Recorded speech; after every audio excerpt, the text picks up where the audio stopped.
Hi, I'm Jenette and I got diagnosed with epilepsy when I was 15 years old after I was in a train crash when I was 14 when we were heading up to Stellenbosch. I live in South Africa.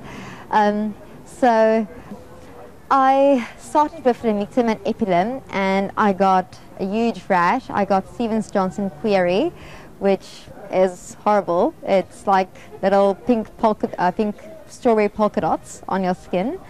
And so further I started with a lot of other drugs, and I started with neurologist number 2, 3, 4 until I stopped with my final neurologist number 5 at Jenette's, which is an amazing neurologist. I really love him. He's an amazing doctor, an amazing person.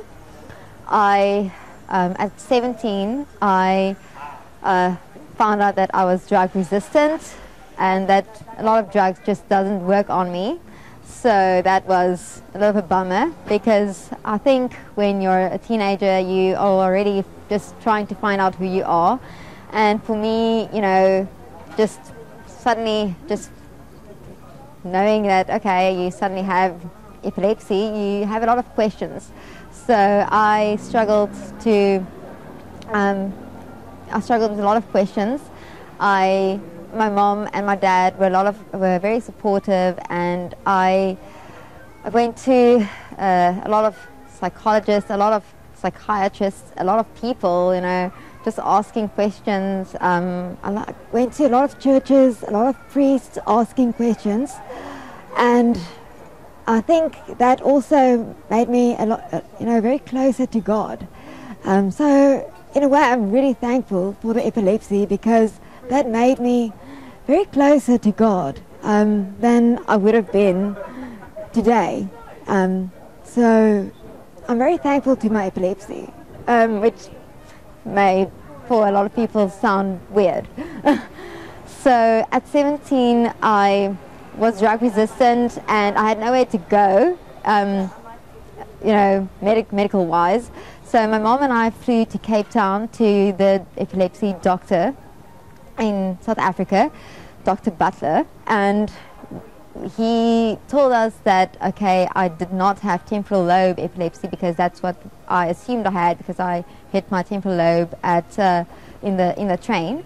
I had idiopathic generalized epilepsy, and well, we hoped that I could laser it out, or I could with normal I could with surgery I could remove it, but obviously that was impossible because you can't remove your whole brain. So yeah, that was unfortunate. I missed my end year exams of grade 11, and the next step was to implant a vagus nerve stimulator. So if you hear my voice go fade away at times, that would be my vagus nerve stimulator. That was also very expensive. So if you have epilepsy or any other kind of chronic illness, I know how expensive that is, or my parents know. Yeah. So that was the next step, and I really hoped that that would help, because the pills don't help me, a lot. I did realize that after seizures I felt better, but I still got the seizures. It's terrible. But afterwards I didn't feel as bad as I did before the seizures. Usually you feel so nauseous and your head just explodes, and you have to recover for over a day or two, and you are so stiff because your whole body tightens, and it's just terrible, because you miss so many days of school. I mean, hospitals literally became my home. And afterwards, when I got the vagus stimulator, I could actually get a seizure in the morning, and then when I started to study, I could get a seizure in the morning, and I could actually go and write a test or an examination the afternoon, and I could still get 70 or 80%, which is amazing for student examinations. So my first year of student of studying, I stopped my examinations. It was just too much. I had a lot of seizures, and it just didn't work. And then I started the next year again, and I cum laude my degree. I was very proud of myself, but obviously I still got a lot of seizures.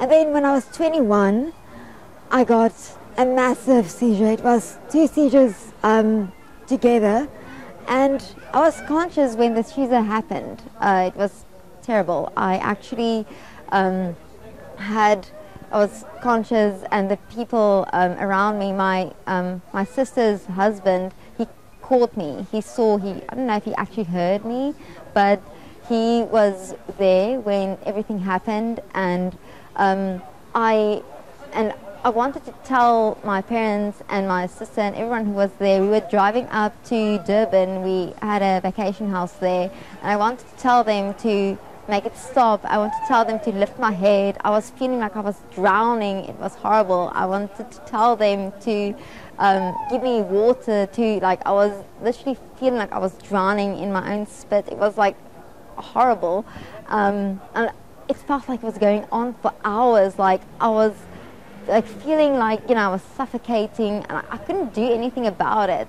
And then apparently I got another seizure on top of that, where I was unconscious, and my parents didn't know what to do. It was like a major, huge seizure, and I think through all this, I think I put my parents through a lot of things, because I got seizures in the shower. I got seizures when I went running, and my parents actually saw me lying on the ground. I thought I was just dead. I had to get stitches. It's just terrible. And after that, I decided that the last resource I had left was the ketogenic diet. I heard about it from a very good friend, and so I tried it. I started to try it, and well, they did a bit of changes with my pills and my vagus stimulator, but I started doing the ketogenic diet, and from the 10th of July, after that seizure, I've never had another seizure again. So it's been 3.5 years, and I've gotten my learners, I've gotten my license, I've cum laude my honors, I'm doing my masters, I've met my soulmate, I've met my boyfriend. We've been over a year together now, and the ketogenic diet have just worked for me amazing. It's been 3.5 years now. I've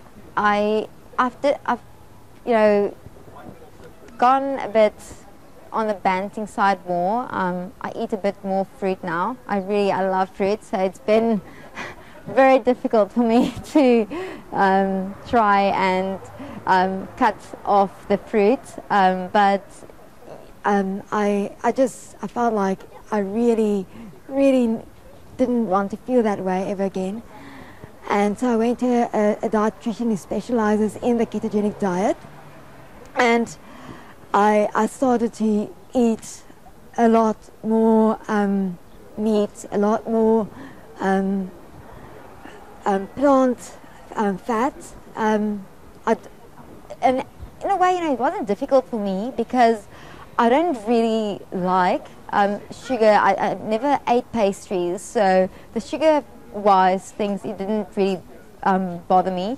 I did struggle with the fruit, but I just ate a lot more vegetables, and I truly believe that the ketogenic diet helped me with epilepsy a lot, and that was one of the main reasons why I got, I wouldn't say free, or that I'm like completely seizure free. I mean, I can probably get a seizure anytime, and obviously for God, I prayed to God that in His timing that I will get seizure free, and that I will just leave it up to Him when the timing's right. So thank you.